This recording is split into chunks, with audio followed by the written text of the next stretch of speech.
नमस्कार, मैं रीना जायसवाल। आप देख रहे हैं क्लाउन टाइम्स ब्रेकिंग न्यूज की खास खबर। राष्ट्रीय परशुराम परिषद द्वारा सनातन हिंदुओं के भगवान श्री परशुराम जी के जो जीवन संस्करण को लेकर के भ्रम था, उसको लेकर के काशी विद्युत परिषद, देश के विद्वान इतिहासकार, ऐसे कुलपति और साधु संत महामंडलेश्वर जगत गुरु शंकराचार्य जी, उन सबके सानिध्य में एक राष्ट्रीय शोध पीठ का गठन था। और वो लगातार उसने पिछले 7 वर्षों में शोध किया और शोध के उपरांत भगवान श्री परशुराम जी की जन्मस्थली, युद्ध भूमि, तपोस्थली, बाल जीवन और भगवान श्री परशुराम जी के कुंड और जहां 21 बार युद्ध हुआ, उन सब का आज उद्घोष था।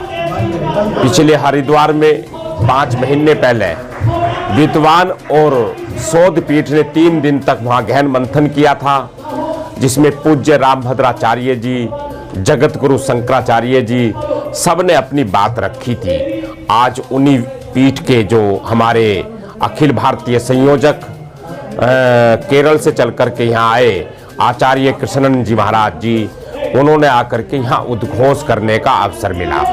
तो ये राष्ट्रीय परशुराम परिषद, पंडित सुनील भराला में संस्थापक राष्ट्रीय परशुराम परिषद का, इस नाते मुझे साधु संतों के और विद्वानों के बीच में यहाँ रहने का सौभाग्य प्राप्त हुआ। आज बड़ा हर्ष का दिन है, अभूतपूर्व है।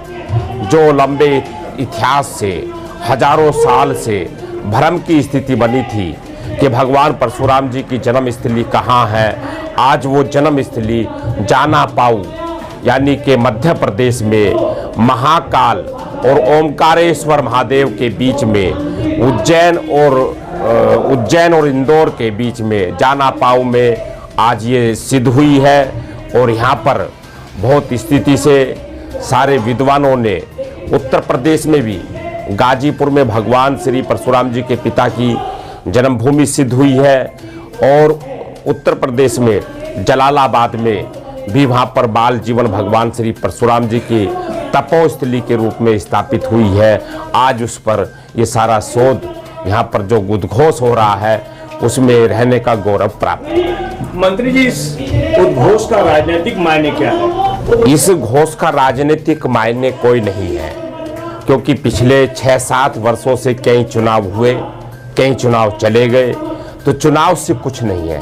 ये सनातन हिंदुओं का, जैसे भगवान श्री राम, भगवान श्री कृष्ण जी, उनकी जन्मभूमि, उनके जितनी भी तप और साधना भूमि सब प्रचलित में है, उसी प्रकार से सनातन हिंदुओं की भगवान श्री परशुराम जी की भी जन्मस्थली को भगवान श्री परशुराम धाम के रूप में स्थापित करने का यहाँ संकल्प लिया गया है। मंत्री, जो उत्तर प्रदेश की सरकार, जो केंद्र की सरकार है, ये लगातार जो इनका काम है, हिंदू मतों के ध्रुवीकरण की बात होती, क्योंकि यही आपका पूरा एजेंडा है, यही विपक्षी दल भी कहते हैं। तो सवाल यह है कि एक राजनीतिक दल होने के नाते इस तरह के कार्यक्रमों में आपका शामिल होना, कहीं कि इसका राजनीतिक लाभ तो होगा ही। देखिए, लाभ और हानि की बात राष्ट्रीय परशुराम परिषद ने नहीं की है। राष्ट्रीय परशुराम परिषद ने सनातन हिंदुओं को भगवान परशुराम जी पर लगातार जो शोध करके उद्घोष किया है, उस पर किया है। ये लाभ किसको मिलेगा, हानि किसको होगी, ये सब गर्भ में है। मंत्री जी, परशुराम जी की मूर्ति बनाने के बाद समाजवादी पार्टी के राष्ट्रीय अध्यक्ष अखिलेश यादव कह रहे थे कि हमारी अगर सरकार बनेगी तो हम इस तरह का एक भगवान परशुराम की मूर्ति बनाएंगे। तो क्या भाजपा की ऐसा कुछ सोचनी रही है क्या? वो राजनीतिकरण करते हैं भगवान परशुराम जी पर। नहीं, जैसे जगह मिल गई, अब क्या उसके बाद अगला कदम क्या है? अगला कदम राष्ट्रीय परशुराम परिषद और विद्वानों का जो अगला कदम है, भगवान श्री परशुराम जी की जन्मभूमि को अयोध्या धाम की तर्ज पर, मथुरा वृंदावन धाम की तर्ज पर श्री परशुराम धाम को स्थापित कराने का है, और उस पर काम शुरू आज से ही हो जाएगा। और विद्वानों ने यहाँ संकल्प लिया है, हमारे पूज्य आचार्य कृष्णन जी जो केरल से शोध पीठ करके पूरा आए हैं, वो सब अब यहाँ से शुरुआत हो जाएगी। और जो आज इस पर सरकारों से भी ये मांग होगी कि उनको तीर्थस्थली, युद्ध भूमि को, तपोभूमियों को, भगवान परशुराम जी के द्वारा स्वयंभू जो मेरठ पुरा महादेव पर जो स्थापित हुए भगवान शंकर जी के शिवलिंग, उन सारे स्थानीय को पटल पे लाया जाएगा। ये काम आज से प्रारंभ हो जाएगा। सरकार आपके साथ बैठे हैं, क्या चाहते हैं आप? जन्मस्थली तो मिल गई परशुराम जी की, ना परशुराम जी के जैसे राम मंदिर बन रहा है वैसे परशुराम जी का विषय भी होना चाहिए सब जगह। नींव कब तक पड़ने वाली है? अभी इसका हम लोग विचार कर रहे हैं, शीघ्र ही घोषणा उसकी भी होगी। आज के आयोजन के बहाने सनातन धर्मियों को क्या संदेश देना चाहते हैं आप? सनातन धर्मियों को अधर्म के विरुद्ध खड़ा होना चाहिए, आतताइयों का संहार होना चाहिए। अधर्म जहाँ पर हो वहाँ पर आवाज उठनी चाहिए, वहाँ पर मौन रहना चाहिए। छठे शाठ्यम समाचरेत, ये हम लोगों का वो उद्देश्य होना चाहिए। परशुराम जन्म स्थलीय के उद्घोष का उद्देश्य क्या है? मैं श्री राम द्विवेदी, राष्ट्रीय प्रवक्ता, राष्ट्रीय परशुराम परिषद। आज हम सब जो इकट्ठा हुए थे, काशी ही नहीं देश के कोने कोने से पूज्य शंकराचार्य जी के नेतृत्व में विद्वज्जनों का जुटान हुआ था, जिसमें भगवान श्री परशुराम जी की जन्मस्थली, तपोस्थली, युद्धस्थली और कर्मस्थली का उद्घोष किया गया, जिसको लेकर के बहुत लंबे समय से भ्रांतियां बनी हुई है। आज उसका डिक्लेरेशन किया गया। पंडित जी, इस परशुराम जयंती के बहाने 2026 को साधने की कोशिश तो नहीं हो रही है? नहीं, देखिए, लोकतंत्र में हम सब जिंदा हैं, चाहे आप हैं चाहे हम हैं, तो वो तो एक आवश्यक चीज़ है।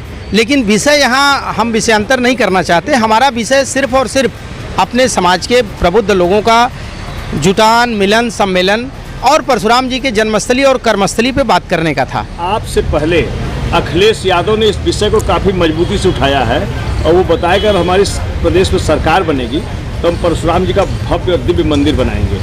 आप लोग कब मंदिर बनाने जा रहे हैं? देखिए, राष्ट्रीय परशुराम परिषद एक मंदिर की बात नहीं कर रहा है। हम जो जिस बैनर के तले काम कर रहे हैं, हमारे राष्ट्रीय संस्थापक पंडित सुनील भराला जी का ये उद्देश्य है और हर मंचों से कहना है कि हमारे हर गांव, हर घर में भगवान परशुराम का मंदिर और मूर्ति होना चाहिए। जैसे हमारे ही समाज के लोग जो कर्मकांडी ब्राह्मण हैं, वो चाहे सत्यनारायण भगवान की कथा करते हैं, भागवत की कथा करते हैं, राम कथा करते हैं, उसमें भगवान परशुराम के भी पूजा की निश्चित तौर से व्यवस्था सुनिश्चित करें। हम लोग इसके लिए काम कर रहे हैं। आज आप देख रहे हैं मंदिरों में साईं बाबा के मंदिर तो आपके मिल जाएंगे, भगवान विश्वनाथ मंदिर से लेके तमाम मंदिर से लेके जहाँ छोटे दाएं बाएं आपको संकट मोचन के बगल में तमाम जगहों पे साईं बाबा का मंदिर मिल जाएगा, लेकिन भगवान परशुराम का मंदिर आपको नहीं मिलेगा। सच आपको बताऊं कि अगर आप फ़ोटो की दुकान पे जाएंगे तो वहाँ आपको तमाम संतों महापुरुषों की फ़ोटो बड़ी आसानी से मिल जाएगी, लेकिन भगवान परशुराम की मूर्ति का फ़ोटो खोजने में आपको थोड़ा कठिनाई आएगी। तो हम लोग इस पर काम कर रहे हैं कि भगवान परशुराम हमारे भगवान विष्णु के अवतार हैं, इसलिए उनका जन जन तक, घर घर तक मंदिर होना चाहिए, पूजन और अर्चन होना चाहिए। इसके लिए राष्ट्रीय परशुराम परिषद काम कर रहा है। क्लाउन टाइम्स की खबरों को आगे भी देखने के लिए चैनल को लाइक करें, सब्सक्राइब करें, बेल आइकन पे प्रेस जरूर करें। क्लाउन टाइम्स की खबरों को फेसबुक पेज पे देखने के लिए पेज को लाइक जरूर करें।